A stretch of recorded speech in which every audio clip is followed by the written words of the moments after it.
Okay, adult pancreas contains approximately 1 million islets, with each islet containing approximately 3000 cells and ranging in diameter 40 micrometer to 1 millimeter.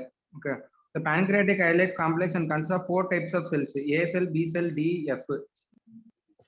So next page பேருங்க. அடுத்து endocrine physiologyல individual இதை பத்தி சொல்றேன். அது முன்னாடி அந்த டப்பாவை வந்து பார்த்தானே பாதி முடிஞ்சிடும். So table 39.1. So endocrine cells of the pancreas and tumor syndrome. So first வந்து alpha cells வந்து ஓவராலா இதெல்லாம் சேர்த்து வந்து 2% தான். ஓகே. ஸோ ஆல்ஃபா செல் வந்து 10%. லொகேஷன் வித் இந்த ஐலட் வந்து பெரிஃபரலா லொக்கேட் ஆயிருக்கும். அப்புறம் ஈவன்லி டிஸ்ட்ரிபியூட்டட் இந்த பேன்கிரியாஸ். மேஜர் ஹார்மோன் வந்து பார்த்தீங்கன்னா குளுக்கோகான். ஓகே. அடுத்து வந்து அசோசியேட்டட் சிண்ட்ரோம் வந்து குளுக்கோகோனோமா, நெக்ரோலைட்டிக் மைக்ரோலைட்டிக் எரிதிமா, அப்புறம் டயபெட்டிஸ், ஹைப்போ அமினோ அசிடிமியா இதெல்லாம் இருக்கும். ஓகே. ஸோ அதனால இந்த நெக்ரோலைட்டிக் மைக்ரோலைட்டிக் எரிதிமாக்கு ட்ரீட்மெண்ட் வந்து பார்த்தீங்கன்னா ஐவி அமினோ ஆசிட்ஸ் தான் ட்ரீட்மெண்ட்டாக யூஸ் பண்ணுவாங்க. ஸோ நார்மல் வந்து லெவல் வந்து glucagon level வந்து less than 150. So okay, tumor is equal to fasting glucagon more than 1000. So tumorல வந்து fasting glucagon 1000 மேல இருக்கு. அடுத்து பீட்டா செல்ஸ் வந்து 70%. ஸோ இது ஒரு எம்சிக்கு maximum islet cell mass is by the beta cells. Location வந்து பீட்டா தான் மெயின். ஓகே. ஸோ பிசி அப்படின்னா வச்சுக்கணும். பீட்டானா சென்ட்ரலா இருக்கும். லொகேஷன் வித் இந்த பாடி அதுவும் பிலேயே வரும். ஓகே. பாடி டெய்லு. ஹார்மோன் வந்து இன்சுலின் ப்ரொடக்ஷன். அடுத்து இன்சுலினோமா தெரியும் நம்ம சிம்டம்ஸ்லாம். ஸோ டயக்னோஸ்டிக் லெவல் வந்து more than 5 micro units per ML இந்த ஃபேஸ் ஆஃப் த ஹைப்போகிளைசிமியா. அடுத்து டி செல்ஸு. ஸோ டி2 ரெண்டுமே 5% ஈவன்லி டிஸ்ட்ரிபியூட்டட் இந்த ஐலட் அஸ் வெல் அஸ் இந்த பேன்கிரியாஸ். ஸோ டிலேருந்து சொமட்டோஸ்டாட்டின் வரும். Okay. So somatostatin is also called as universally ஸ்விட்ச் ஆன். வேற சாப்டர்ல வரும், ஸ்மால் பவுல்லே எங்கேயோ. ஸ்விட்ச் ஆன் வந்து பார்த்தீங்கன்னா சொமட்டோஸ்டாட்டின். அடுத்து சொமட்டோஸ்டாட்டினோமா. ஸோ டியூமர்ல எவ்வளோ எலிவேட் இருக்குன்னா மோர் தேன் 160. யோகேஷ் அது ஜிஆர்பி இல்லையா? கேஸ்ட்ரின் ரிலீசிங் பெப்டைட் தான யூனிவர்சல் ஆன். அது யூனிவர்சலி ஸ்விட்ச் ஆஃப். இல்ல கரெக்ட். சொமட்டோஸ்டாட்டின் வந்து ஆஃப். ஜிஆர்பி தான் ஆன். கரெக்ட். ஜிஆர்பி தான் ஆன், சொமட்டோஸ்டாட்டின் தான் ஆஃப். ஸ்விட்ச் ஆஃப், யூனிவர்சல் ஸ்விட்ச் ஆஃப். ஸோ டியூமர்ல வந்து மோர் தேன் 150 லெவல்ஸ். 150. அடுத்து பிகோகிராம். அடுத்து D2 செல்ஸ்ல இருந்து விஐபி வரும். ஓகே. அடுத்து எஃப் செல்ஸ் வந்து 15% பெரிஃபரலா லொக்கேட் ஆயிருக்கும். ஹெட் அண்ட் அன்சினேட் ப்ராசஸ்ல இருக்கும். ஓகே. அப்புறம் வந்து ஹார்மோன் வந்து பார்த்தீங்கன்னா பான்கிரியாட்டிக் பாலிபெப்டைடு. அடுத்து இ செல்ஸ் வந்து லெஸ் தேன் 1%. அதில் மெயினாக வந்து என்னென்ன ப்ரொடியூஸ் ஆகும்னா சப்ஸ்டன்ஸ் பி அண்ட் செரட்டோனின். அடுத்து ஜி செல்ஸ்ல இருந்து கேஸ்ட்ரின், அப்புறம் ஏசிடிஹெச் ரிலேட்டட் பெப்டைட் அதெல்லாம் இருக்கும். So not present in normal physiological state அது வந்து பார்த்தீங்கன்னா G. So more than 1000 picogram வந்து with secretin test suspicious. an increase of more than 200 in the secretin test அது வந்து is diagnostic. ஓகே. ஸோ சிம்பிளா ஞாபகம் பீட்டா சென்ட்ரல் ஐலட்ல அது மட்டும் ஞாபகம். மிச்சம் 2 ஆல்ஃபா அப்புறம் எஃப் இது ரெண்டுமே வந்து பெரிஃபெரியல் லொக்கேட்டட். மற்றதெல்லாம் ஈவன்லி டிஸ்ட்ரிபியூட்டட். பேன்கிரியாஸ்ல பார்த்தோம்னா ஞாபகம் வச்சுக்க வேண்டியது பீட்டாக்கு வந்து பாடி டெய்லு, அப்புறம் எஃப் செல்ஸ்க்கு வந்து ஹெட் அண்ட் அன்சினேட் ப்ராசஸ். ஓகே. மற்றபடிக்கு எல்லாமே ஈவன்லி டிஸ்ட்ரிபியூட்டட். அவ்வளோதான். So next endocrine physiology. Glucose homeostasis, insulin and glucagon. So insulin பேரும் anabolic hormone that promotes the glucose transport into the cells except the B cells, hepatocytes and the central nervous system. இது important. Okay. எங்கெல்லாம் இது இதாக transport பண்ணாதுன்னா B cells, hepatocytes and CNS. So 56 amino acid அதெல்லாம் தேவையில்லை. pancreatic in response to pancreatic B cell stimulation by the glucose, pro-insulin is synthesized in the endoplasmic reticulum and transported to the Golgi complex where it is cleaved into the insulin and so Golgi complexல cleave ஆகுது. synthesis ஆகுறது endoplasmic reticulumல. So it is cleaved into insulin and residual C peptide. So அதான் இந்த டயகிராம்ல கொடுத்துருக்காங்க. Okay. So equimolar amounts of the அந்த diagram கொடுத்தா equimolar amounts of the insulin and C peptide are released into the bloodstream. Okay. So the resulting insulin எப்படி இருக்கும்னு பார்த்தனா 2 polypeptide chains இருக்கும் joined by a sulfide bridge. The next parallel, beta cells is highly sensitive to glucose concentration and it is maximally stimulated at concentrations of 400 to 500 mg by deciliter. Okay. அடுத்து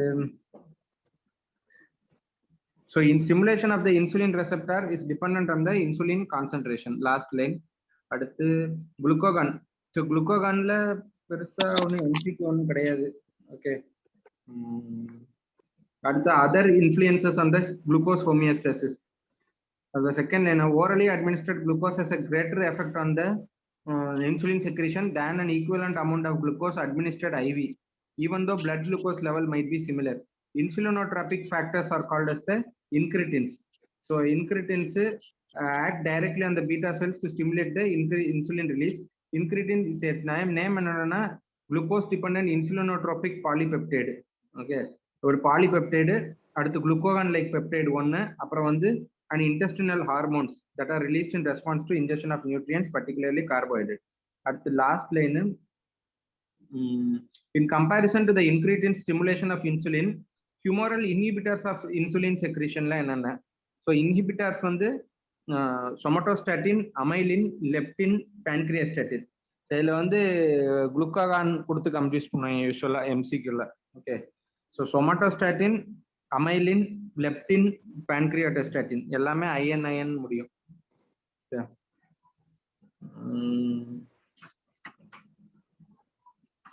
next page போயிடலாம். நெக்ஸ்ட் பேஜ்ல வந்து ghrelin பத்தி சொல்றாங்க. Ghrelin 28 amino acid produced by the ghrelin cells of the GIT. So primary inhibits the insulin in release from the pancreas. So increases the, so இன்னொன்னு சேர்த்துக்கலாம், இல்ல ghrelin சேர்த்துக்கலாம். Okay, somatostatin, amylin, leptin, pancreastatin, அப்புறம் இன்னொன்னு வந்து ghrelin. So inhibits the glucose secretion, insulin secretion, increases the hepatic glucose production and prevents the glucose disposal in the muscle and the adipose tissue, which collectively leads to hyperglycemia and impaired in glucose tolerance. In diet induced obesity, ghrelin exacerbates the hyperglycemia. Okay, அடுத்து next pageல வந்து அடுத்த பேர்ல leptin. So leptin is produced by the adipose cells. Okay, so it inhibits the food intake and to regulate the body weight. In response to adequate fat stores, leptin inhibits the insulin secretion. So in obese humans, leptin levels are increased, exacerbating the hyperglycemia. So in the obese state, there start to be a leptin resistance with lack of inhibition of the food intake. So leptin resistance வந்து இருக்கும். Okay, அடுத்து vagal response சொல்றோம். Cholinergic stimulation leads to the release of the insulin. Insulin release is stimulated by the autonomic peptinergic nerve release of the gastrin releasing peptide, cholecystokinin, gastrin, enkephalin, VIP, as well as beta sympathetic nerve stimulation. Okay, so என்னெல்லாம் இன்னும் நிறைய factors stimulation சொல்றோம். peptinergic autonomic nerves, cholecystokinin, gastrin, VIP, beta sympathetic nerve chain அதெல்லாம். So on the other hand, insulin release is inhibited by the neurotensin, substance P, somatostatin, alpha sympathetic nerve stimulation. So ஏதாவது ஒண்ணுன்னா வச்சுக்கோங்க, ஏதாவது producing or inhibiting ஈஸியா இருக்கு. Okay, somatostatin, amylin, leptin, pancreatistatin, அடுத்து வந்து neurotensin, alpha sympathetic stimulation, substance P அதெல்லாம். So in comparison, glucagon secretion is stimulated by the sympathetic neural transmitters, adrenaline, and the amino acid arginine and alanine. So glucagon secretion is by arginine, alanine, and adrenaline. Okay, அடுத்து somatostatin, pancreatic polypeptide, other peptide hormones அதெல்லாம் அவ்வளோ டீட்டெயிலாக போக தேவையில்லை ஒவ்வொன்று பற்றியும். அடுத்து pancreatic neuroendocrine tumors, டவுனும் அன்னைக்கு சொல்லலன்னு நினைக்கிறேன் பிரேம், இது 3 எடுக்கல அவன். So pancreatic neuroendocrine tumor வந்து overview and history. So the incidence of the PNETs has increased more than 7-fold in the last 2 decades. Okay, PNETs are broadly classified as functional and non-functional. அடுத்து history and staging, histopathology and stagingல வந்து so 10% in insulin secretion PNET வந்து malignant இருக்கும், 100% in the glucagon or the somatostatin secreting the tumor. So least malignant insulinoma, most malignant glucagon or somatostatin secreting tumors.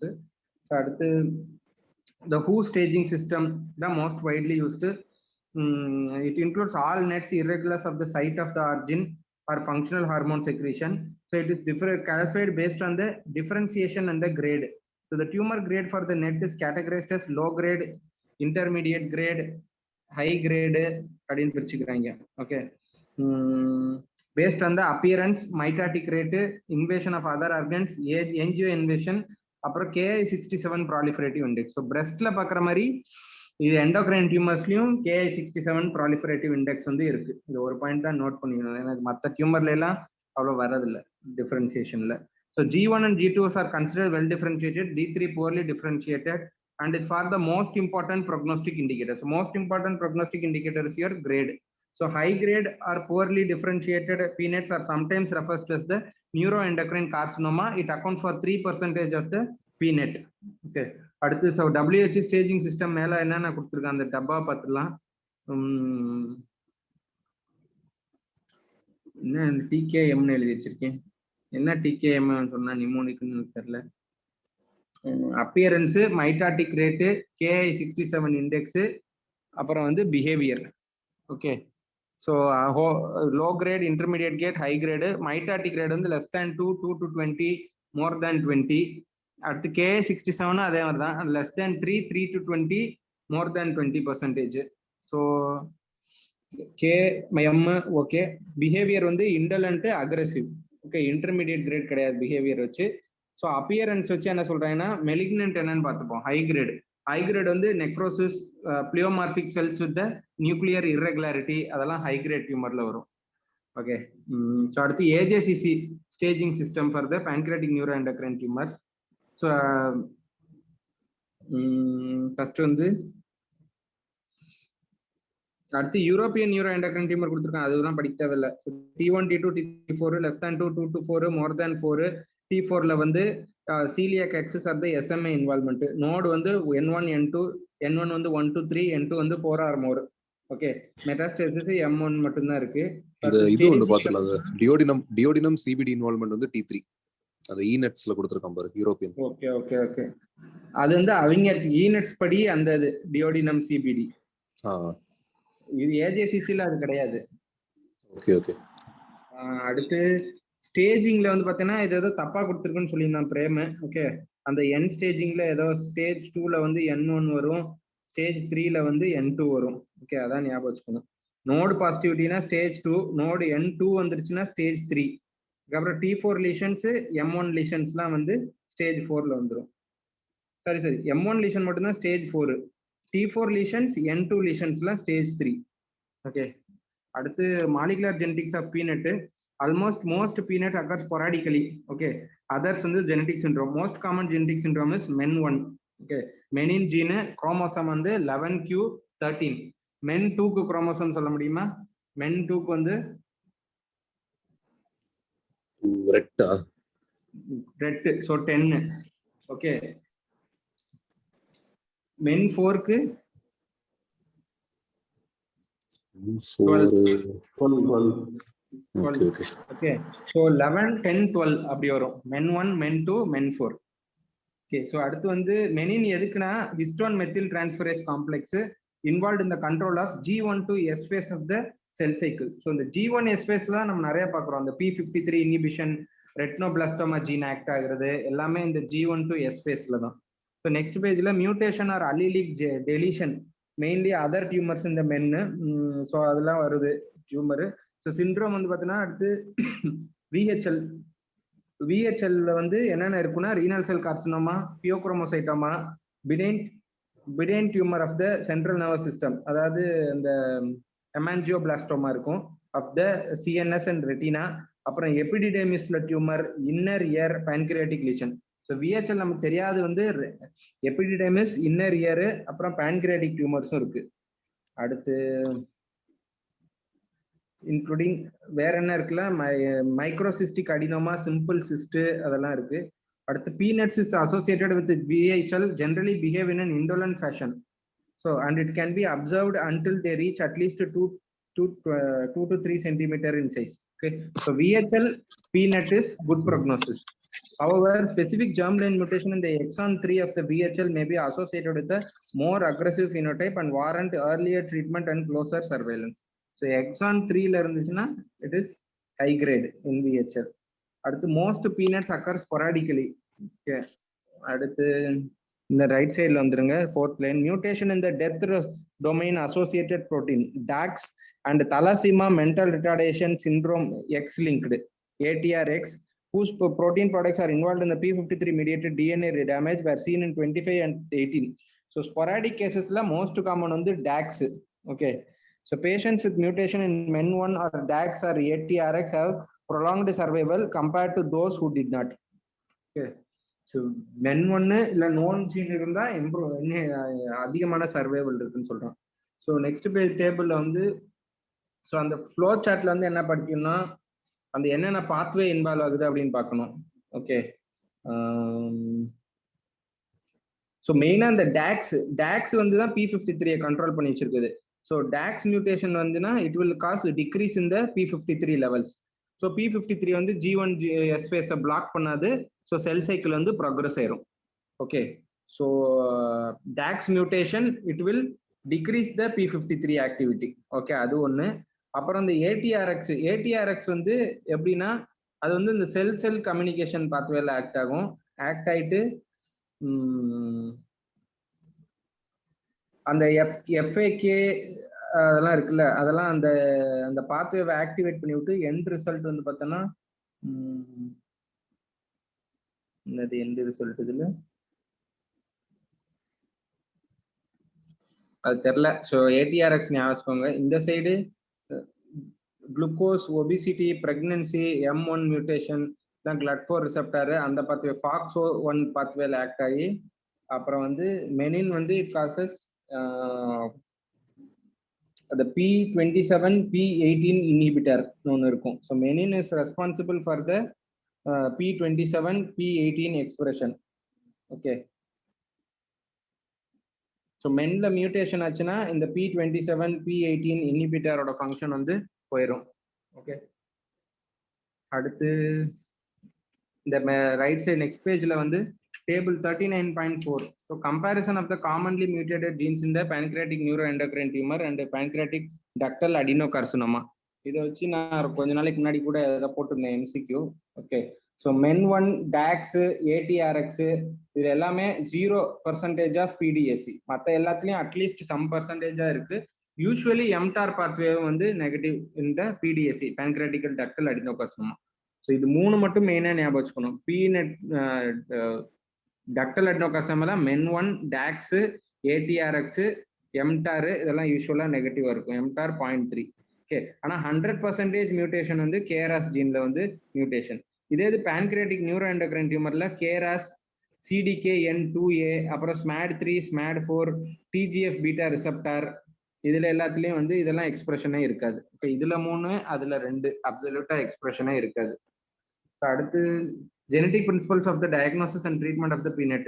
The diagnosis and evaluation வந்து all patients with suspected PNET regardless of presentation need at minimum history, cross-sectional CT evaluation and screening for the functional tumor.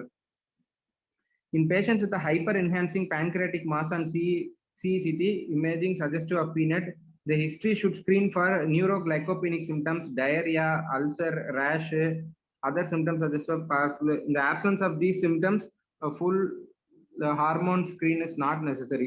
இதெல்லாம் தேவையில்லை. Next பேரால போயிருங்க. Chromogranin A levels have been shown to correlate with the tumor presence in both functional and non-functional PNETs. Okay, chromogranin A level அதான் important. ஃபங்க்ஷனலா நான் ஃபங்க்ஷனலா இருக்கு. is used for both confirmation of the diagnosis in a patient with suspected PNET on imaging as well as the post-treatment surveillance for the recurrence.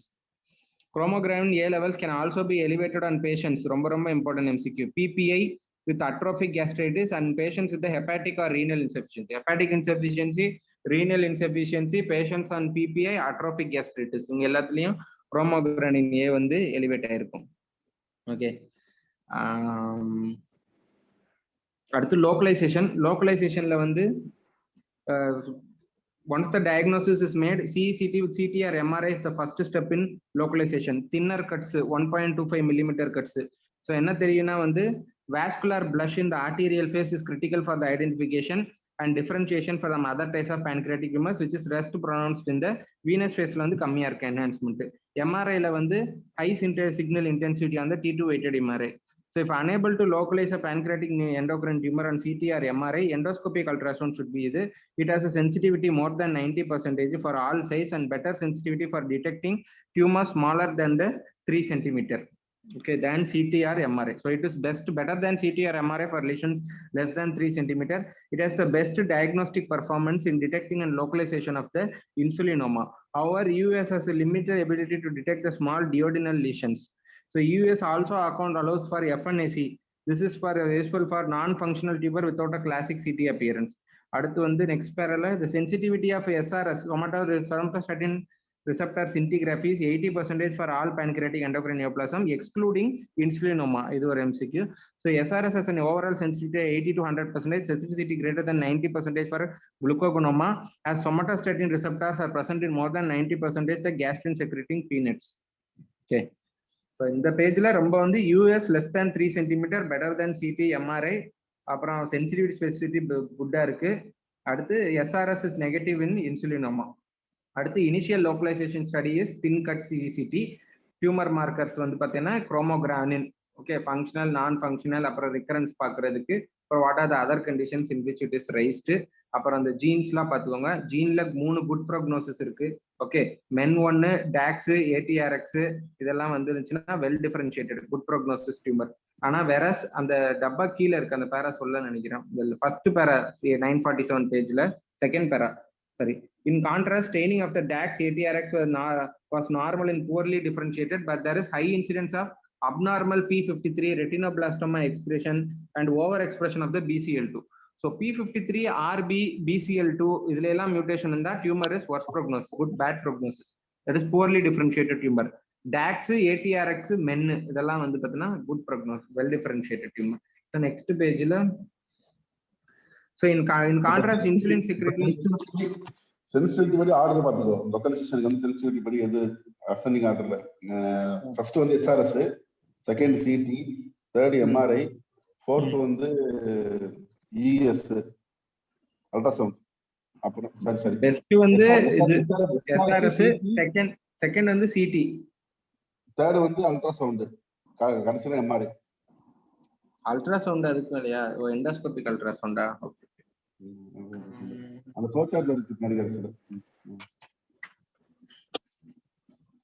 So next வந்து flow chart பார்க்கறதுக்கு முன்னாடி theory முடிச்சிருவோம். So first, in contrast insulin secreting peanuts and pancreatic adenocarcinoma do not possess the somatostatin receptors. SRS is also useful for detecting the hepatic metastasis from the non-insulinoma peanuts. Okay. Next, although sensitive, SRS may not show the exact location of the tumor, but only indicates its generalized activity within a few centimeters. The shortcomings of SRS, especially those linked to the limited spatial resolution and the lack of the anatomical landmark, may be overcome by the use of the hybrid single photon emission CT, அதாவது SPECT or CT images. Okay, photon CT பண்ணணும். photon CT வந்து இந்த disadvantage overcome பண்ணுது. So next, SPECT had a sensitivity of the 96%, specificity of the 97. So இருக்கிறதுல அதிகம் வந்து இதுதான் அப்பனா இல்லையா?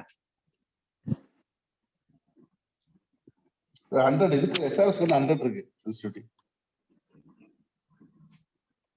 ஓகே, ஆனா ஸ்பெசிபிசிட்டி இதுக்கு அதிகம் 97% இருக்கு ஸ்பெசிபிசிட்டி ஸ்பெக்ட் சிடிக்கு. ஸோ அடுத்து for insulinoma often the hardest localise வந்து இன்சுலினோமா. ஏஞ்சியோகிராஃபி வந்து detects 70% larger than 5 mm, vascular blush இருக்கும். So standard radiography is unsuccessful. Portal venous sampling for insulin or gastrin levels may help in the localisation.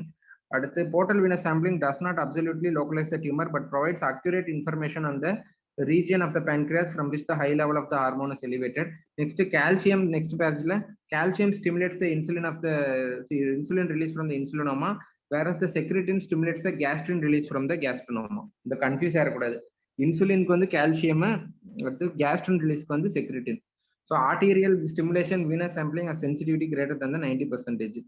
So flow chart பார்த்தலாம். So patients with suspected pancreatic neuroendocrine tumor, so patient presented with symptoms na we have to send appropriate biochemical marker. Okay, the clinical scenario la first பார்க்க வேண்டியது வந்து symptom இருக்கா இல்லையான்னு. Incidentally found அப்படினா வந்து symptoms இருக்கான்னு evaluate பண்ணிட்டு symptoms இருந்துச்சுன்னா நம்ம biochemical test பண்ணணும். So biochemical test தான் எப்படி இருந்தாலும் பண்ணணும். சிம்டம் இல்ல, இப்போ லெஸ் தேன் 2 சென்டிமீட்டரா இருக்கு, நான் ஃபங்க்ஷனலா இருக்கு, consider resection versus observation. Okay, அடுத்து மெட்டாஸ்டாட்டிக் டிசீஸ் இருந்துச்சுன்னா சிம்டமேட்டிக் மேனேஜ்மெண்ட் தான், இல்லைன்னா கம்ப்ளீட் சர்ஜிக்கல் ரிசெக்ஷன் வந்து பண்ணணும். So appropriate biochemical marker send பண்ணதுக்கப்புறம் சிடி எம்ஆர்ஐ பண்ணி பார்க்கணும் லோக்கலைஸ் பண்ணுறதுக்கு. லோக்கலைஸ் ஆகலை அப்படின்னா நம்ம அந்த எஸ்ஆர்எஸ் தான் first modality. SRS, SPECT, US அதெல்லாம் பண்ணலாம். ஸோ இப்போ அதுலேயும் லோக்கலைஸ்ட் ஆகலைன்னா angiography plus or minus stimulation. So அதுலேயும் லோக்கலைஸ் ஆகுனா consider exploratory laparotomy with intra operative ultrasound. Okay, so இதுதான் order of investigation. Biochemical investigation, அதுக்கடுத்து சிடி எம்ஆர்ஐ, அதுக்கடுத்து இந்த 3 இன்வெஸ்டிகேஷன், அதுக்கடுத்து ஏஞ்சியோகிராஃபி, கடைசியா வந்து intra operative ultrasound. Okay, so இப்போ பயோகெமிக்கல் மார்க்கர்ஸ் அனுப்பிச்சே வந்து உங்களுக்கு வந்து சிம்டம்ஸ் வந்து இருக்கு, சிடிலேயே கேரக்டரிஸ்டிக்கா தெரிஞ்சிருச்சு, லெஸ் தேன் 2 சென்டிமீட்டர் இருக்கு, ஏ சிம்டமேட்டிக்கா இருக்கு, நான் ஃபங்க்ஷனா இருக்குன்னா டைரக்ட் சர்ஜரி. ஓகே, அடுத்து ட்ரீட்மெண்ட் ஆஃப் நான் metastatic symptomatic PNETs localized preoperatively. In most PNETs, the surrounding normal pancreas has a soft texture, increasing the risk of the pancreatic fistula after the partial pancreatectomy. So with the next with enucleation, while enucleation preserves the pancreatic parenchyma, one of the theoretical disadvantages lymph nodes are not sampled. Okay, so incidentally found small. So non-metastatic symptomatic PNETs localized preoperatively na நம்ம வந்து enucleation பண்ணலாம். Okay, although there is risk for fistula formation in these cases. இப்போ incidentally found small non-functional இருந்துச்சுன்னா so role of observation பண்ணலாம் small நான் functional PNETல எல்லாம் resection போடலாம். So next page போயிருங்க. நெக்ஸ்ட் பேஜ்ல வந்து according to the ENETS 2016 guideline for management, observation of the tumor less than 2 centimeter is safe in the cysting of the grade 1, grade 2, K67 index less than 10% and absence of the malignant finding. So exam ரொம்ப low risk disease இருக்கு less than 2 centimeter we can observe. Likewise, NCCN network offers observation as a treatment for non-functional PNET less than 2 centimeter. So ENET recommends mandatory endoscopic ultrasound and MRI repeated every 6 months if observation is chosen, with a lengthening of the interval to 12 months if no changes in size are diagnosed. If an increase of more than 0.5 centimeters occurs, then the patient should be re-evaluated for the surgery. So rate of increase more than 0.5 is a indication for the surgery. Okay, less than 2 centimeter observation. Okay, surveillance on the 6 monthly. NCCN also recommends 6 to 12 monthly, and they recommend the history, physical, CT or MRI of the abdomen and CT of the chest. Okay, நிறைய costly இன்வெஸ்டிகேஷன்லாம் பண்ணணும். அடுத்து நான் metastatic pancreatic neuroendocrine tumor unlocalized preoperatively. So அதுக்கு என்னன்னா high resolution 7.5 to 10 MHz transducer வச்சு நம்ம இன்ட்ராட்ரல் ultrasound use பண்ணலாம். 5 MHz is better for the liver. Okay, அடுத்து மெட்டாஸ்டாட்டிக் டிசீஸ்ல வந்து 40 to 50 liver the most common site. So multi disciplinary approach தான் இருக்கு. Okay, அடுத்து liver surgery for the metastatic disease. Potentially curative surgery is possible only in 10 to 25%. Resection is recommended if more than. So இங்க வந்து ஒன்னு வித்தியாசம். HCCல வந்து என்ன சொல்லுவாங்கன்னா வந்து கம்ப்ளீட்டா டியூமரை வந்து ரிமூவ் பண்ற மாதிரி இருக்கணும், அது ஒரு கிரைட்டீரியா ரிசெக்ஷனுக்கு. ஆனா PNETல வந்து more than 90% ரிமூவ் பண்ண முடிஞ்சாலே we can go ahead with the surgery because these meds have good prognosis, neuroendocrine meds. A specific criteria portend a better prognosis and may aid in patient selection for curative or palliative resection. The factors include G1, G2 tumor, absence of the distant lymph node, absence of extrahepatic or peritoneal metastasis. So after resection, even curative, the rate of the recurrence at 5 years is 80%. So high recurrence rate இருக்கு. Overall survival rate வந்து பார்த்தீங்கன்னா 85% இருக்கு. So next page வந்து debulking for the unresectable metastatic disease remains controversial. But is reasonable in the setting of the G1, G2 disease localized to the liver in a good surgical candidate. Current consensus is that debulking is warranted if more than 90% of the tumor can be resected. So unresectable metastatic cancer வந்து early grade ல இருந்தா பண்ணலாம், அப்படி இல்லாட்டி 90% resect பண்ண முடிஞ்சா அந்த செட்டிங்லயும் we have to go and do the surgery. இது figure 39.6. So அந்த diagram ரொம்ப ரொம்ப ரொம்ப important. Okay, so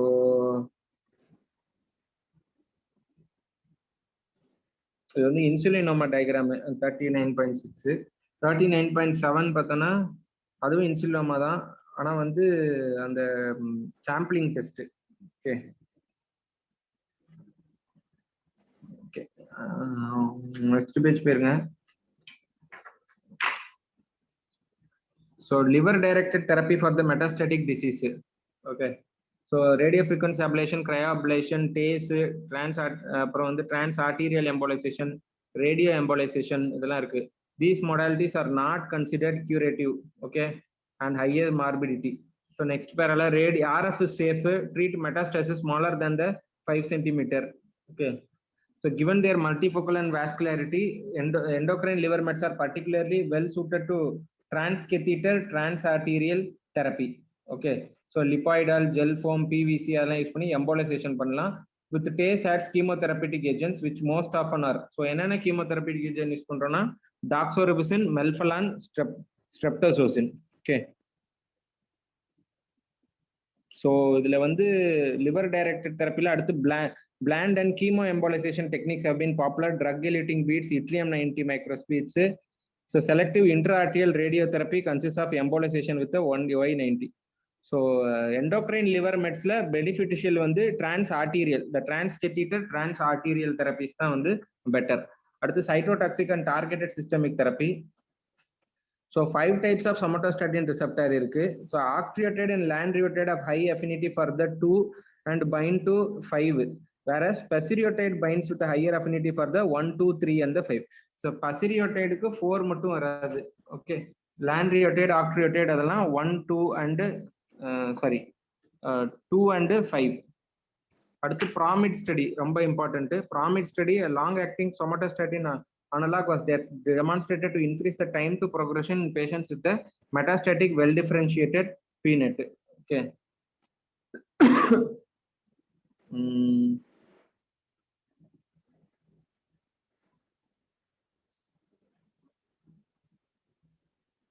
PROMID study ஓட என்னது?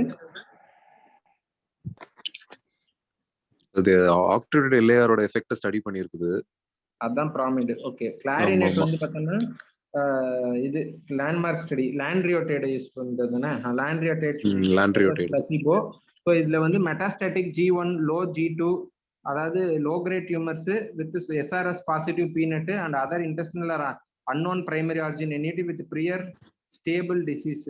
அதுல வந்து பெட்டர் பெனிஃபிட்டா prolonged progression free survival over placebo. This was true regardless of the hepatic tumour volume. So இதில் எப்படி குழப்பம்னா இட் ஷோடு ஓவரால் சர்வைவல் அப்படிலாம் குழப்பம். Okay, it just prolonged the progression free survival, அதான் அங்கே பாயிண்ட். அப்புறம் வந்து இட் டின் எந்த சைஸா இருந்தாலும் பரவாயில்ல. அடுத்து இன்னும் 2 ஸ்டடி இருக்கு. நெட்டர் 1 ஸ்டடி இருக்கு, ரேடியன்ட் 4 ஸ்டடி இருக்கு.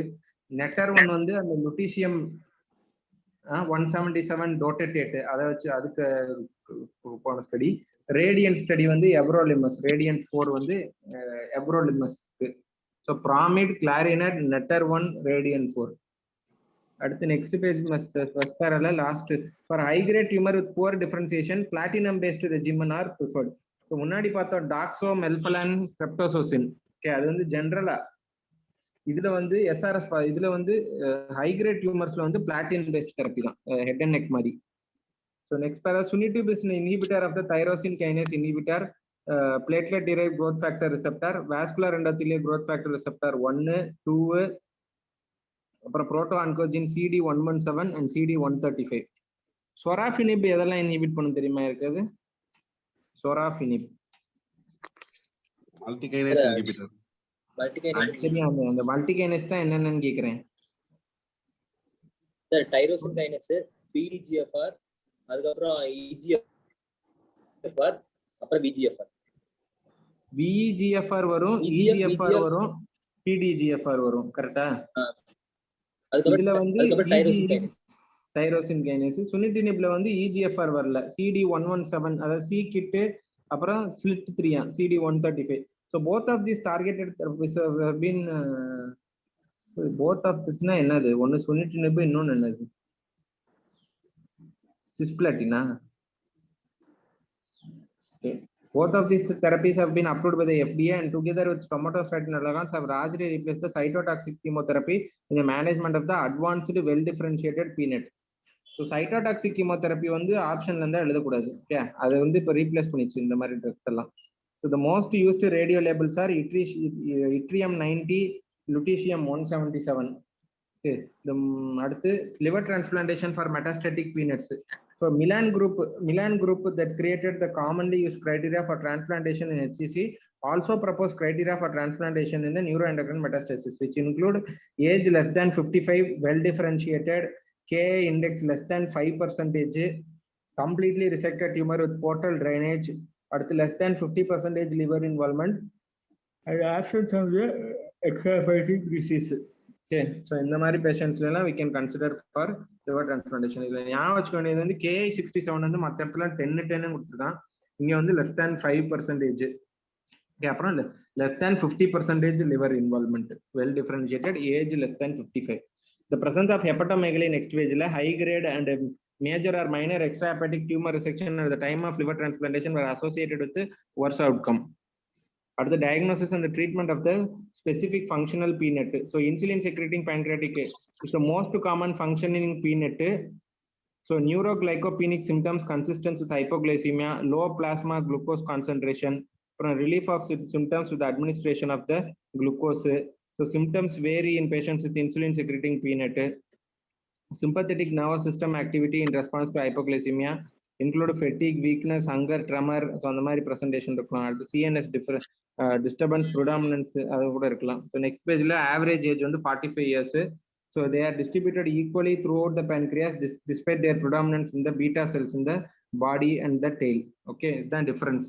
Okay, வந்து நம்ம இன்சுலின் அந்த அதாவது அந்த இந்த cells insulin producing cells beta செல்ஸ்லாம் வந்து நம்ம அந்த டியூமர் லொக்கேஷன்ல பார்க்கும்போது பார்த்தோம், அதாவது சென்ட்ரலா லொக்கேட் ஆயிருக்கும் ஐலட்ல, இதே இது வந்து பான்கிரியாஸ்ல வந்து பாடி அண்ட் டெயில். ஆனா இன்சுலினோமா வந்து பார்த்தோம்னா இது வந்து த்ரூ அவுட் ஈக்குவல் தான். Okay, head tail is equal to body. அடுத்து ஸோ ரேர்லி தி அக்கர் இந்த duodenum splenic hilum. So other sides வந்து duodenum, splenic hilum or gastrohepatic gastrocolic ligament. Okay, gastrocolic spleen or duodenum. So typically small, average size is 1 to 1.5. Surgical is usually curative because most tend to be small and benign and solitary. So insulinoma is mostly benign da. Okay, majority are sporadic, 5% men one not associated, and these are tumors are likely to be multiple and malignant. So men one associated on the insulinoma on the multiple and malignant இருக்கும். அடுத்த diagnosis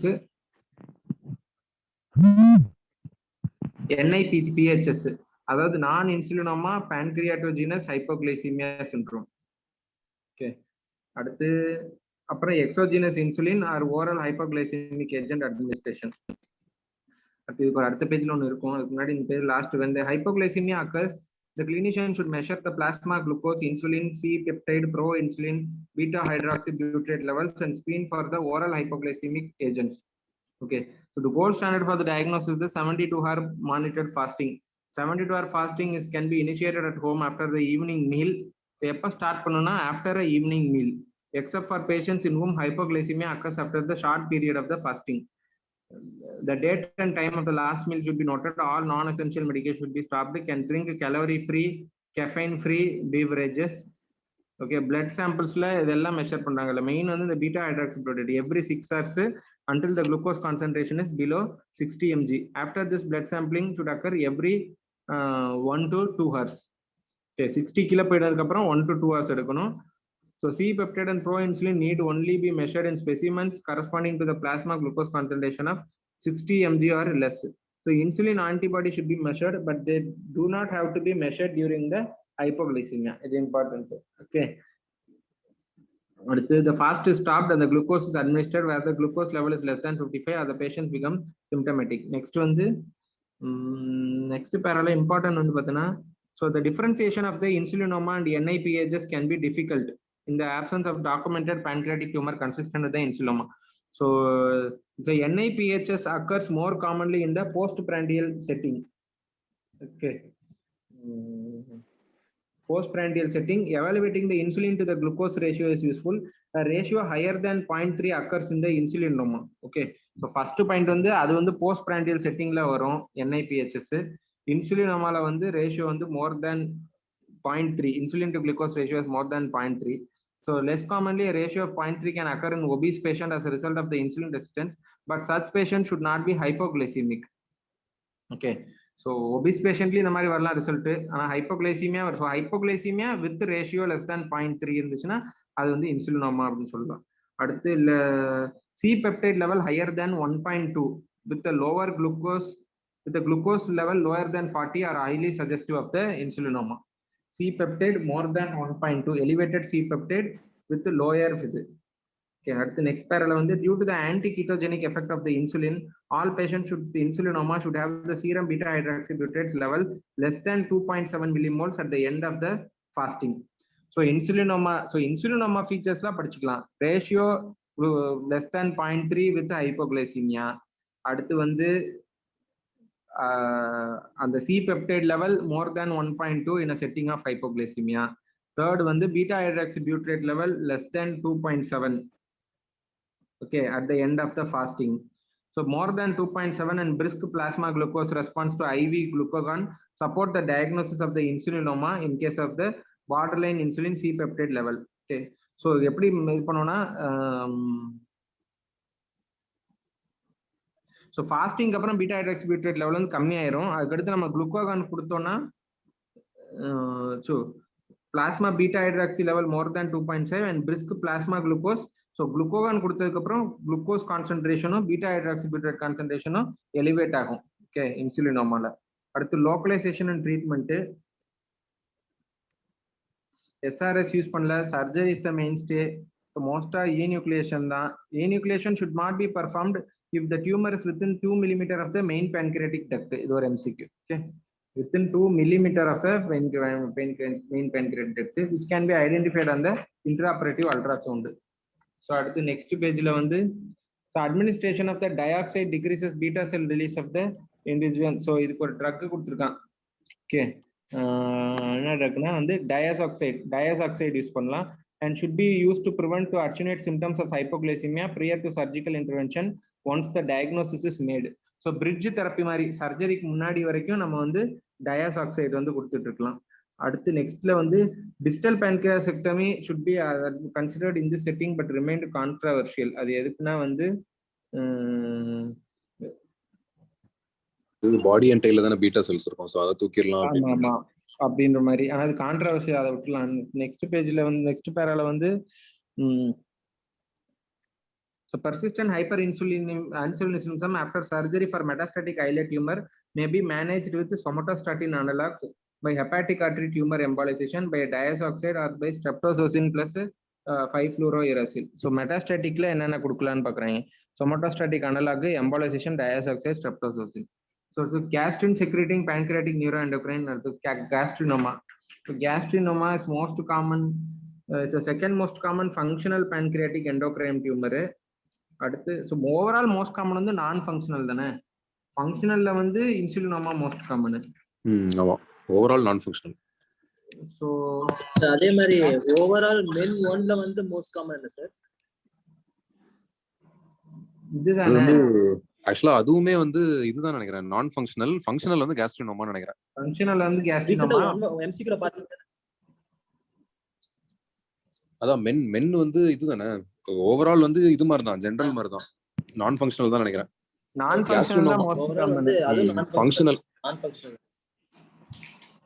அதான் functional இதுல கொடுத்திருக்கேன். Gastrinoma are slightly more common in men. அத தெளிவா விளக்கிருக்காங்க. மென் chapter வருது நாளானிக்கு. அது அக்வேரா ஆனியரா போட்டுப்பாங்க மென்ன பத்தி. Okay,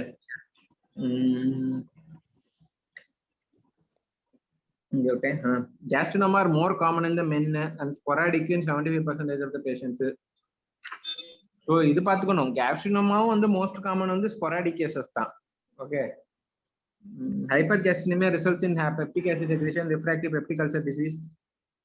Duodenal ulcers are the most common, but jejunal ulceration may also occur. The presence of the jejunal ulcer should raise the suspicion of a gastrin secreting prenatal. Approximately 75% of the patients present with abdominal pain, 2/3 of the diarrhea, and in 20 to 20% diarrhea is the only symptom. Okay, most common symptom is abdominal pain. Okay, 10 to 20% diarrhea la irukum. This acid induced diarrhea stopped by nasogastric aspiration of gastric secretion, differentiating it from the other secretory diarrhea. Romba important point. I got the 90% of the gastrinomas are located on the gastrinoidal triangle, bounded by the lines connecting the cystic duct, the junction between the second, just blind cystic duct கொடுத்திருக்கான், junction between the second and third portion of the duodenum, and junction between the neck and the body of the pancreas. The pancreas la neck and body junction, duodenum la D2 D3, அப்புறம் மேல வந்து cystic duct. So over 60% are located in the 90% இந்த இடத்துல தான், 60% இந்த duodenumல most common site வந்து D1. Okay, so diagnosisல வந்து பாத்தீங்கன்னா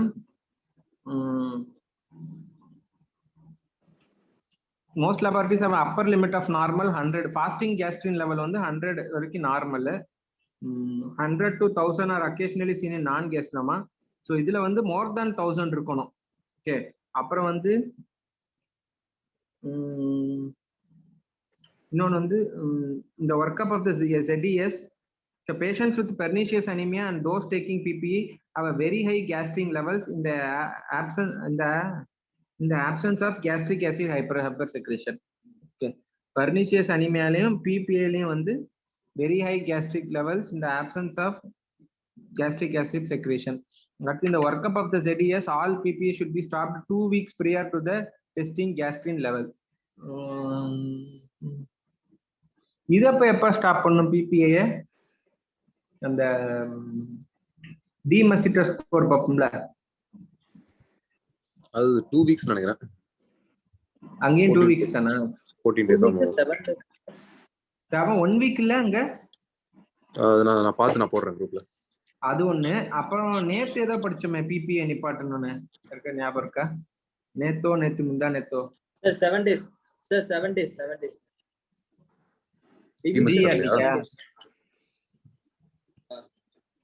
ஜிஆர்டி சொல்றேன். இன்னொரு கண்டிஷன் இந்த மாதிரி பார்க்கல 2 நாள்ல, நேத்து முந்தா நேத்தோ இதுல PPA வந்து நிப்பாட்டணும் அப்படின்னு சொல்லியிருந்தானே, ஞாபகம் இருக்கா? சார் நேத்து முந்தா பிரஸ்ட் தானே சார் பார்த்துருக்கோம். பிரஸ்ட் அதுக்கடுத்து இது பார்த்தா பேராதைராய்டு இல்லையோ. சரி ஓகே, விட்டுலாம், அதை விட்டுலாம். இவ்வளவுலாம் கோரிலேட் பண்ண முடியாது. The workup of ZDS, all patients should be stopped around 2 weeks. An elevated gastrin level coupled with a pH less than 2 in the pancreatic gas, in the gastric aspirate is diagnostic of the gastrinoma. So serum gastrin elevation along with the pH less than 2 in the stomach, அதான் the test. Okay, அடுத்து வந்து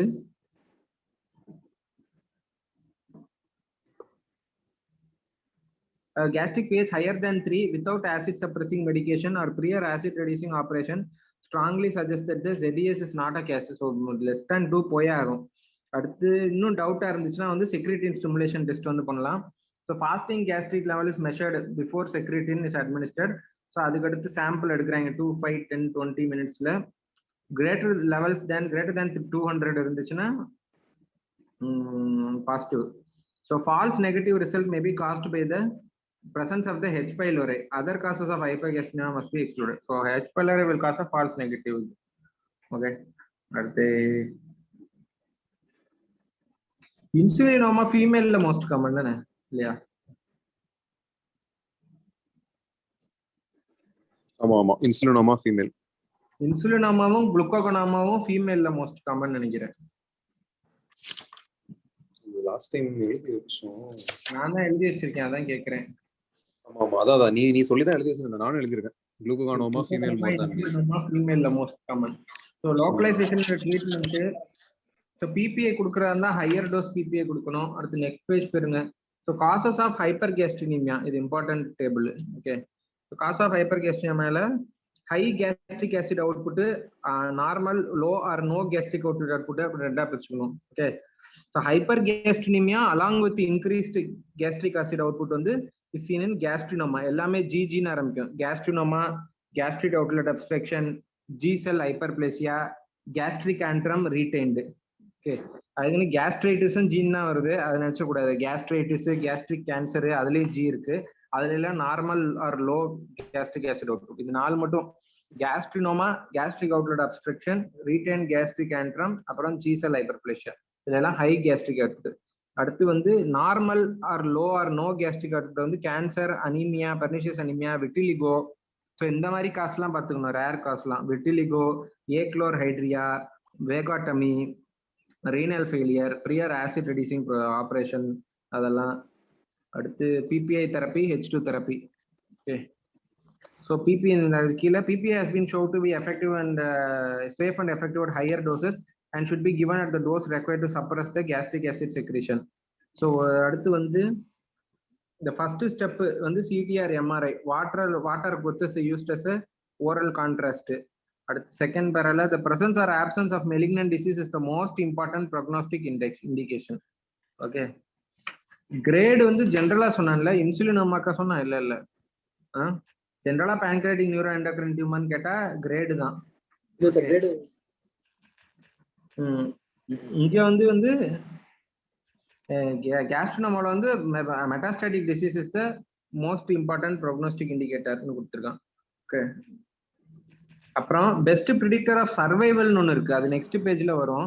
best predictor of survival in patients with gastrinoma வந்து is the presence of liver metastasis. Okay, so சர்வைவல்னு கேட்டானா liver metastasis presence. இது பேர் என்ன, most important ப்ரோக்னோஸ்டிக் இண்டெக்ஸ்னு கேட்டா just simply metastasis. So in 5 to 8% of the cases, the surgeon is unable to localize a gastrinoma. So if not localized pre-operatively, finding tumors in the pancreas and the duodenum may be difficult. Exploration includes the entire abdomen from the undersurface of the diaphragm to the pelvic floor and எல்லாரும் explore பண்ணணும். So next page ல வந்து intraoperative ultrasound should be routinely used to identify the small pancreatic lesions or the liver mass. So trans illumination of the duodenum with the intraoperative endoscopy may help. So trans illumination of duodenum பண்ணணும். Okay, to identify the small subcutaneous lesions. So gently can be palpated between the surgeons. So engana pannumna vandu 3 cm duodenotomy on the anterolateral surface of the D2, allowing for the detection of the gastrinoma less than 1 cm.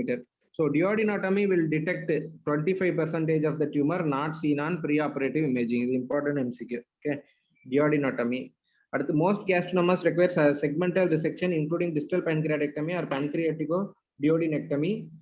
So pancreatic duodenectomy may increase the disease-free survival in men 1 because following local excision, recurrent tumors are most commonly found in the duodenum. So best option on the pancreatico-duodenectomy men 1 patients.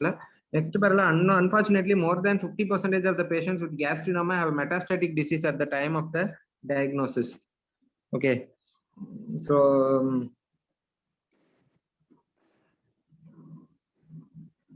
pharmacological control of acid secretion with PPI has rendered total gastrectomy, debulking and other surgical acid reducing procedures unnecessary.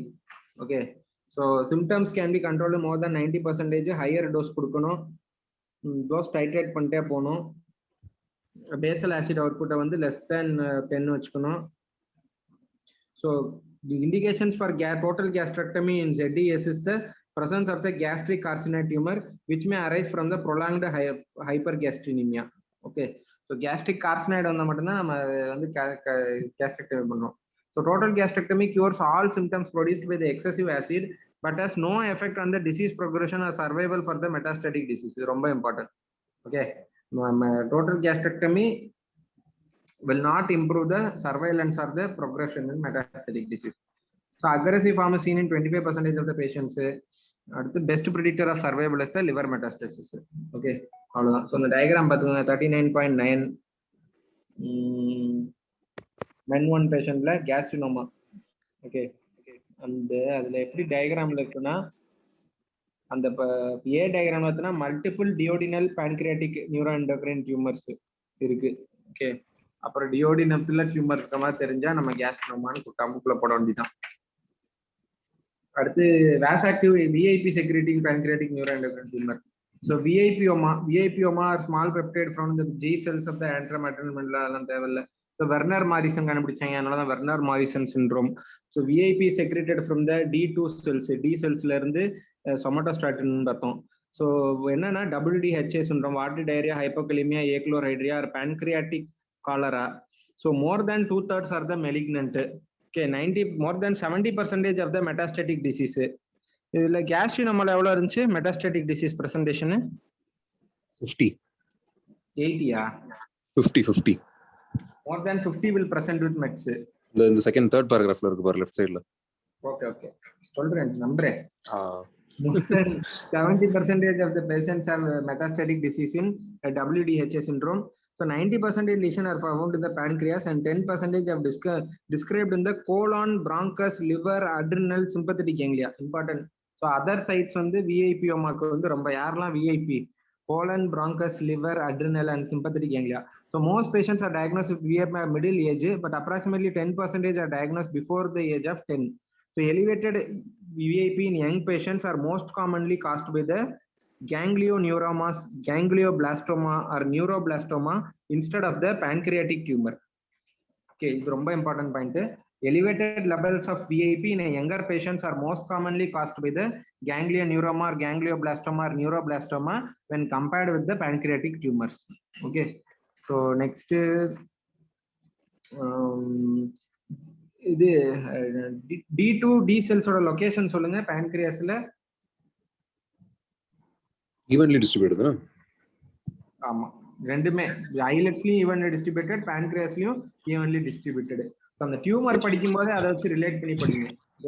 Insulinoma நம்ம பார்த்தோம், insulinoma tumour வந்து equal, head is to body is equal to tail. ஆனா வந்து அது it is in contrast to the location which is exclusively in the body and the tail, and within the islets it is in the central location னு பார்த்தோம்.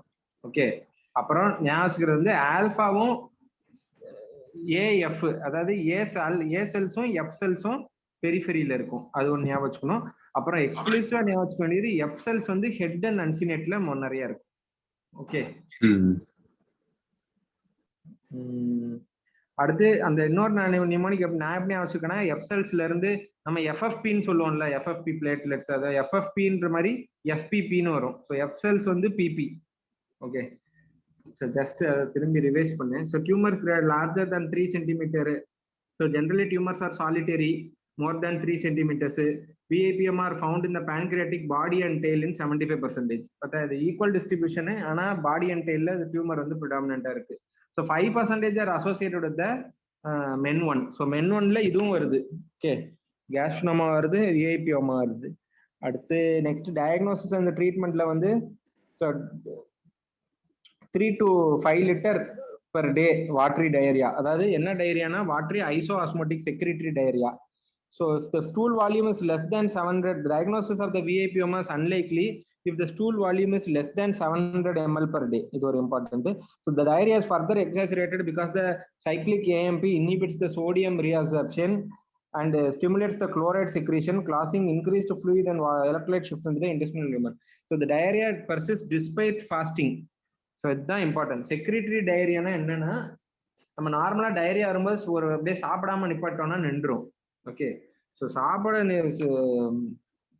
Fasting பண்ணியும் diarrhea இருந்துச்சுன்னா secretory diarrhea, and despite nasogastric aspiration which differentiates it from the diarrhea seen in the acid secretion in the ZDS. அடுத்து normal VIP level or less than 200. Okay, அடுத்து so இதுக்கு வந்து நம்ம gastrin வந்து less than 100 பார்த்தோம், diagnostic வந்து மோர் தென் 1000. So VIPoma patients will have levels from the 225 to 2000. So level of VIP should be measured after an overnight fasting. So அங்க எப்ப பார்த்தோம் லெவல்? இங்க வந்து more than 1000 னா சஸ்பிஷியஸ், செக்ரிட்டன் கொடுத்து more than 200 இன்க்ரீஸ் ஆச்சுனா கன்ஃபார்ம் கேஸ்ட்ரினோமாக்கு. அப்புறம் வந்து இந்த ஈவினிங் பார்க்கிறது வந்து எதுக்கு? அது வந்து எதுக்கு தானே இன்சுலினோமாக்கா? at the evening after the evening meal. ஆமா, 72 hour ஃபாஸ்டிங் டெஸ்ட் வந்து ஆஃப்டர் ஈவினிங் மீல் வந்து பண்ணணும். ஓகே, ஒரு பாயிண்ட். ஆனா விஐபி லெவல்ல பாக்குறது வந்து ஓவர் நைட் ஃபாஸ்டிங். இதுதான் அந்த ரெண்டுத்துக்கு ஃபாஸ்டிங் டிஃபரன்ஸ். சரி, அது வந்து 72 hour monitoring is after evening meal in insulinoma. VIP testing is over night fasting. So hypokalemia may be profound in this patient who can lose more than 400 milliequivalents of potassium per day, which can lead to arrhythmia and sudden death in extreme cases. So So treatment with this treatment of VIPoma begins with aggressive preoperative hydration, electrolyte abnormality, somatostatin analogs. So given the high rate of malignant disease, formal anatomical resection with negative margin and including lymphadenectomy is warranted in the setting of a resectable disease. So negative R0 resection with lymph node dissection is the standard of care. So there is no evidence to support debulking in the setting of a metastatic disease. Insulinoma அப்படி கிடையாது. More than 90% எடுக்க முடிஞ்சா debulking as a role. அப்புறம் அங்க வந்து enucleation பண்ணா போதும். So next glucagonoma போயிட்டே இருக்கு. இந்த ரெண்டு பேஜ் தான். So glucagonoma வந்து பார்த்தீங்கன்னா there are 2 to 3 fold common in the woman. Already சொன்னேன் glucagonomaவும் இதுவும் இன்சுலினோமாவும் ரெண்டுமே ஃபீமேல்ஸ்ல தான் common. So compared with other pancreatic, they are larger. Okay, 5 to average of 5 to 10 centimeter size இருக்கும். So they almost always arise in the pancreas. Okay, in the body or tail corresponding to the normal distribution of the alpha cells in the pancreas. Okay, so இது வந்து அதே மாதிரி தான் alpha cells எப்படி இருக்கோ அதே மாதிரி alpha cells alpha cells வந்து evenly distributed evenly distributed கொடுத்திருக்கான். ஆமா alpha cells evenly distributed தான், பட் இது வந்து டியூமர் வந்து பாடி டெயில் இது மாதிரியே உனக்கு இது மாதிரி இதுக்கு முன்னாடி பார்த்த மாதிரியே WDHA சிண்ட்ரோம் மாதிரியே அதுலயும் அதே மாதிரி தானே ஈவன்லி டிஸ்ட்ரிபியூட்டடா நான் டியூமர் வந்து பாடி அண்ட் டெயில்ல. Okay so glucagonoma are malignant in 50 to 80%. so most malignant tumor வந்து என்னது glucagonomaவா? எனக்கு கிளாஸ்ல glucagonoma சொன்ன மாதிரி தான் ஞாபகம். malignant ஆமா, ஏனா இதான் 80 கொடுத்திருக்கான், இது வந்து 70 தானே. VIP ஓமா வந்து 70% 70 தான் அதுல. so more than 80, large size. so they have liver mets at the time of the diagnosis. most glucagonomas are sporadic. இதுல வந்து WDHA விட கொஞ்சம் அதிகமா இருக்கு. அதாவது 5 to 17% are associated with the men syndrome. okay ஆமா, அதோட கொஞ்சம் அதிகம் men incidence வந்து. so glucagonoma, VIPoma, gastrinoма எல்லாமே men ஒன்ல வருது. இன்சுலினோமா வரும்ல மென்ல. ஆமா, அதுவும் 5% தான். எல்லா டீமரும் வந்துச்சு. அடுத்து 4D diabetes, dermatitis, DVT, depression. Okay, so catabolic state, weight loss, அப்புறம் வந்து நெக்ரோலேட்டிங் இது வந்து expected image based question 39.10. Okay, necrolytic migrating erythematous dermatitis of the glucagonoma syndrome, confluence patches with superficial erosions. Okay, serpiginous margins இருக்கும். So இது எவ்வளவு பேர்ல இருக்குன்னா இந்த டயக்ராம் கொடுத்துட்டு ட்ரூ ஆர் ஃபால்ஸ் ஸ்டேட்மெண்ட் மாதிரி கேட்பாங்க. So this condition it appears in only 2/3 of the patient. True. So it often appears before the symptoms of this syndrome. True. The cause is believed to be severe amino acid deficiency, although trace element deficiency and general malnutrition probably contribute. இதை கொடுப்பான். It is exclusively caused by the amino acid deficiency அப்படி ஒரு statement கொடுப்பான். No. So other trace element, malnutrition அதெல்லாமே வரணும். அடுத்து வந்து so parenteral administration of amino acid is the treatment. okay, so diabetes develops in 76 to 95% of the patients with glucagonoma at some point, but it's usually mild. so diagnosis of the glucagonoma, the normal fasting glucagon level less than 100, a fasting glucagon level higher than 1000 is considered as the diagnostic. so treatment வந்து பார்த்தோன்னா வந்து nutritional status improve பண்ணணும், ஆக்டோடேட் கொடுக்கணும். IV amino acid infusion may be required to reverse the symptoms and improve the dermatitis. so prophylaxis against thromboembolism should be initiated. so DVT வரும். Okay, அதனால வந்து அதுவும் அதை ஞாபகம் வச்சுக்கணும். அந்த 4Dல DVT இருக்கனால thromboprophylacsis for DVT. அடுத்து வந்து complete resection is indicated for the resectable disease. Okay, அடுத்து வந்து somatostatinoma. ஸோ சொமட்டோஸ்டாட்டினோமா வந்து பார்த்தீங்கன்னா சிம்டம்ஸ் என்னென்னு பார்த்தா ஸ்டியட்டோரியா. இது மெட்டாஸ்டாட்டிக் டிசீஸே 60% சர்வைவல் கொடுத்துருக்கான், 5 year சர்வைவல். ஓகே ஓகே, ஆக்சுவலா அது பீனட்ஸ் எல்லாத்துக்குமே மெட்டாஸ்டாட்டிக் டிசீஸ் நல்ல சர்வைவல் தான் நினைக்கிறேன். ஓகே ஓகே ஓகே நினைக்கிறேன். அடுத்து ஆக்சுவலா பெய்லி படி மோஸ்ட் மெலிக்னன்ட் டியூமர் வந்து ஏசிடிஹெச்ஓமா. ஓகே, குளுக்கோகோனோமா இல்ல, ஏசிடிஹெச்ஓமான்னு ஒன்னு இருக்கு.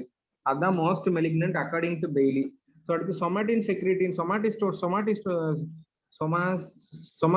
ஐயோ என்னடா அப்படி ரோல் ஆகுது, somatostatinoma, steatorrhoea, diabetes mellitus, hypochlorhydria, gall stone இதெல்லாமே வருது. ஸோ சொமட்டோஸ்டாட்டின் கொடுத்தா என்னென்ன எஃபெக்ட்லாம் வருமோ அதெல்லாம். ஓகே, செக்ரீஷன் நின்றோம், ஹைப்போக்ளோரைட்ரியா, கால் பிளாடர் செக்ரீஷன் நின்றோம், ஸோ கால் ஸ்டோனு, அது கூட அந்த steatorrhea with diabetes mellitus. Because the symptoms are non-specific, is rarely made pre-operatively diagnosis. So in a patient with diabetes, gallstones and steatorrhea, with or without the finding of the pancreatic or the duodenal mass, the radiographic studies, a fasting plasma somatostatin level should be measured. Okay, a concentration exceeding 160 pg per ml is suggestive of the diagnosis. So then the high clinical suspicion வேணும்.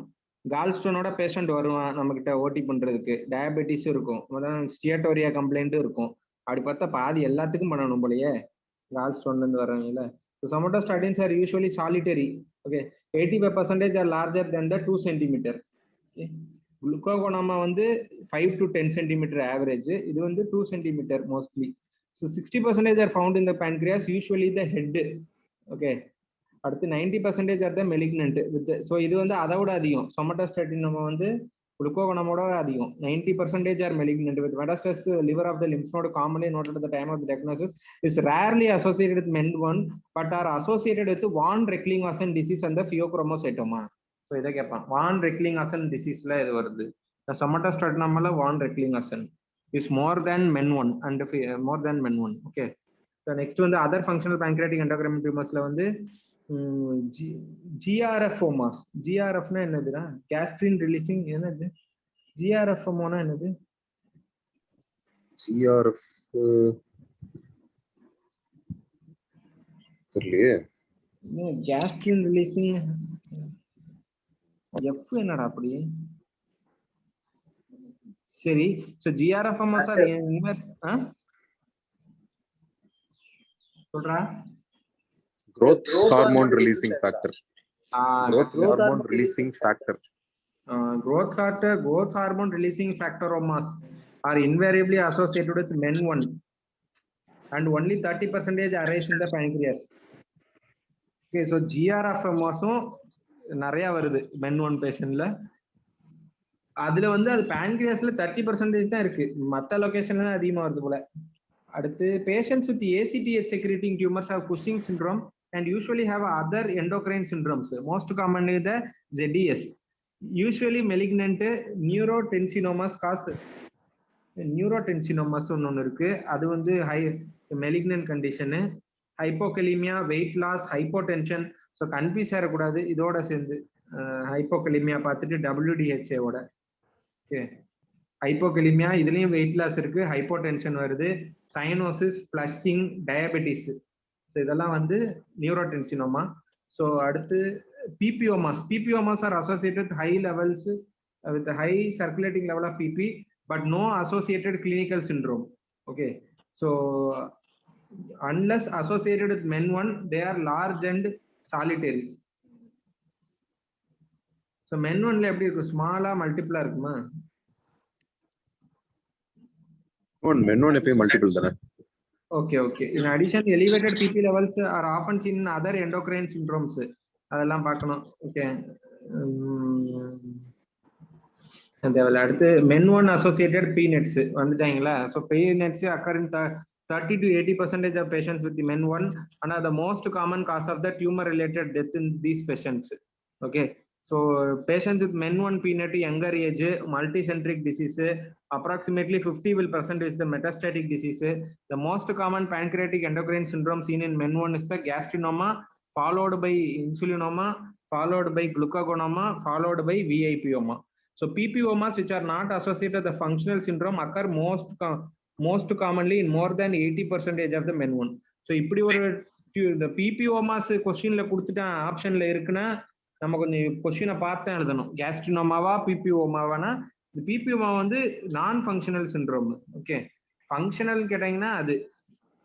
So overall most common பிபிஓமா தானே வரணும். Overall இப்போ பிபிஓமா தானே. பிபிஓமா தான் அப்பனா. non-functional தான் overall. இதுல வந்து PPOமா. So the hyperthyroidism if present should be treated first because correction of the hyperkalemia will improve the outcome for the pancreatic treatment of the pancreatic endocrine tumor. Hyperparathyroidism, so இது ரொம்ப important point. Okay, hyperparathyroidismமும் பியோக்ரோமோசைட்டாவும் சேர்ந்து இருந்துச்சுன்னா பியோக்ரோமோசைட்டமா first treatment பண்ணணும். இதுவும் ஹைப்பர்பாராவும் இதுவும் சேர்ந்து பீனட்டும் சேர்ந்து இருந்துச்சுன்னா நம்ம வந்து ஹைப்பர்பாராதைராய்டிசம் தான் ஃபர்ஸ்ட் கரெக்ட் பண்ணணும். சொல்றா சுகந்த் ஒன்றும் இல்லையா? So okay, so it is essential to important to consider diagnosis of men in patients with ZDS because 20% of the patients with ZDS have men associated disease. Okay, so the average age at onset is usually 5 to 10 years earlier than the men associated gastronoma. So gastronoma in men patients are mostly like to occur in the duodenum and are mostly like to be multiple. யூஸ்வலா அந்த triangle தான் வரும், ஆனா இதுல வர்றது வந்து டியோடினம்ல வரும், மல்டிபிளா இருக்கும், complicating their management. Of men 60 to 80% have the duodenal gastrinomas which are metastatic to lymph nodes in 85% of the patients. Okay, so they tend not to metastase to the liver, whereas sporadic tumors larger than 3 tend to do so. Okay, so இது ஒரு important mind. men 1ல நம்ம கேஸ்ட்ரினோமா வந்து out side the triangle, அதாவது டியோடினம்ல வருது, மல்டிபிளா இருக்கு. Okay, metastatic lymph நோட்ஸ்க்கு போகுது, ஆனா liver மெட்ஸ் வந்து கம்மி when compared to sporadic tumors larger than 3 cm. Okay, in patients with men 1, careful surveillance is indicated with annual esophagogastro, the UGI and removal of the larger duodenal lesion. So annually பண்ணோம். Surgical resection is indicated for lesions that appear malignant as indicated by the rapid growth of the new appearance. So non-insulinoma pancreatogenous hypoglycemia syndrome already பார்த்தோம். Okay, so insulinoma is the most common cause of the hyperinsulinemic hypoglycemia. However, இதுக்கு இன்னொரு name NIPHS, இன்னொரு name வந்து necidioblastosis, can cause similar symptoms. So it is caused by the excessive pancreatic beta cell function, pancreatic hyperplasia, dysplasia அதெல்லாம் இருக்கும், histological B cells. So it is usually a disease of the infancy, but in rare can occurs in the adult. So postprandial the keyword postprandial hypoglycemia within 4 hours of the meal is the hallmark of this and can differentiate it from the insulinoma. However, insulinoma patients like insulinoma patients with this may have a positive 72-hour fast with the episodes of hypoglycemia associated with the inappropriately elevation of the insulin, C-peptide and pro-insulin levels. Okay, so clinical கொஸ்டின்ல வந்து பார்த்துக்கணும், மெயினா வந்து இந்த age பார்க்கணும், சில்ட்ரனா, அப்புறம் இந்த போஸ்ட் பிராண்டியல் ஹைப்போகிளைசிமியா, இதுதான் கீவேர்டு. ஓகே, அது இருந்தாலே ஆன்சர் வந்து இதா இருக்கும், நெசிடியோபிளாஸ்டோஸா இருக்கும். So the final diagnosis can only be confirmed on the pathological examination of the pancreas and clinical response to the treatment. So the treatment includes the pancreatectomy, most commonly the distal pancreatectomy. So treatment for necidioblastosis, distal pancreatectomy, final diagnosis only after the HP report. So endocrine, next page, endocrine complications of the surgical therapy. So post gastric bypass non-insulinoma pancreatitis. So இது வந்து post gastric bypass இது வருது. So an RYBG, the acute etiology of necidioblastosis is due to the obesity induced B cell hypertrophy, not reversed after the RYGB, inappropriate growth factor release or persistent altered gut hormone. So ஒரு point ஞாபகம் வச்சுக்கணும், post gastric bypass surgery வந்து இந்த நெசிடியோபிளாஸ்டோசிஸ் வரலாம். ஏன்னா அந்த ஒபிசிட்டினால B செல் ஹைப்பர்ட்ரோஃபியா இருக்கும், அதனால அதிகமா இன்சுலின் செக்ரேட் ஆகும். அடுத்து இன்அப்ராப்ரியேட் growth factor ரிலீஸ் அதெல்லாம். ஸோ ட்ரீட்மெண்ட் வந்து போஸ்ட் RYBG NIPHS வந்து dietary modification and medication. So surgical intervention in the form of the reversal of the RYGB or distal pancreatectomy should be considered in the refractive cases in the context of the perioperative risk, long-term outcome, potential for the weight gain and the effects of the obesity related comorbidity. Okay, refractive cases la surgery. So last one the endocrine insufficiency after the surgical resection. So destruction of 85%, சில இதுல 19 கொடுத்திருக்கான். 85% islets is necessary before the endocrine dysfunction becomes clinically apparent in the form of type 1 diabetes. Okay, so most commonly performed by the pancreatic or periampullary tumors. is often preceded by the pancreatic endocrine insufficiency. It is difficult to predict who will develop the pancreatic endocrine insufficiency after pancreatectomy, although studies suggest that HbA1 level may be predictive. Important MCQ. Okay, so after surgery விப்புல்ஸ் பண்ணதுக்கு அப்புறம் யாருக்கெல்லாம் endocrine insufficiency வர chance அதிகம் அப்படின்னு பார்த்தோம்னா இந்த HbA1c level அதுதான் அது அதிகமா இருக்கு தான். So in patients with existing chronic pancreatitis, diabetes is very common post-operatively. However, with pancreatic cancer surgery, next para, the total pancreatectomy unquestionably leads to brittle diabetes due to the lack of exogenous glucagon to balance exogenous increase in admission. The resulting diabetes is very difficult to control. So the advent of the long-acting insulin formulation, the management of diabetes following total pancreatectomy has significantly improved. Okay, so diabetes is difficult to control. In the very brittle diabetes is difficult to control. So அடுத்து வந்து அந்த diagram பாத்துக்கோங்க 39.12. So dedicated islet cell isolation. Okay, so இது என்ன பண்ணிட்டு இருக்காங்க அப்படின்னு கேட்பாங்க. இது வந்து பாத்தீங்கன்னா islet cells transplantation. So autologous islet cell transplantation யாருக்கு பண்ணலாம்னு பார்த்தோம்னா if it has a role in the patients with நம்ம diabetes treatment, severe chronic pancreatitis patients also have benefit from the autologous islet cell transplantation. So next page side right side la the second parallel கீழ இருந்து ஒரு 5 line. Okay, so patients undergo pancreatectomy, the pancreatic tissue is immediately digested with the help of the enzymes collagenase and neutral protease. So என்னென்ன enzyme use பண்றாங்க? Collagenase and neutral protease. So it is infused via the portal vein. As MCQ, the islet cells engraft in the liver and produce the insulin and the C-peptide. Glucose levels are measured to evaluate the function of the transplanted islet. At the next page, insulin independence is high as 40 to 80% initially, but there is notable decline in the islet cell function over the time. So with increased insulin requirements in the 10 years following. So 10 years அப்புறம் வந்து அப்படியே effective vein fight போயிட்டு இருக்கும் இதுல. Okay, only 10% remain insulin dependent. அடுத்து independent. அடுத்து next வந்து so success rate depends on the number of the isolated and transplanted cells as well as the cause of the pancreatic disease.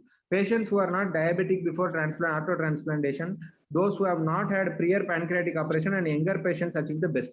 So best வந்து virgin patients lama. Okay, so the most feared procedure related complication is thrombosis of the portal vein. So அதோட incidence வந்து less than 1% தான் portal vein thrombosis in islet transplantation. Next, pancreatic transplantation and islet allo transplantation. So இதுல வந்து MCQ வந்து last para வந்துருங்க. In addition, islet transplantation requires 2 donors per recipient to maintain the graft function. So islet cell transplantation you can acquire 2 donors. Okay, மத்தெல்லாம் ஒண்ணும் இல்ல. percentage எல்லாம் கொஞ்சம் கொடுத்திருக்கான். இதெல்லாம் தேவையில்லை. இந்த இதுல அவ்வளவு percentage கேட்க மாட்டேன் டிரான்ஸ்பிளான்ட்ல. வேற டயகிராம் அந்த டயகிராம் தான் நெக்ரோட்டரி மைக்ரோட்டரி அதிகம் இருக்குன்னு கேட்க போறீங்க. அது கேட்பாங்க.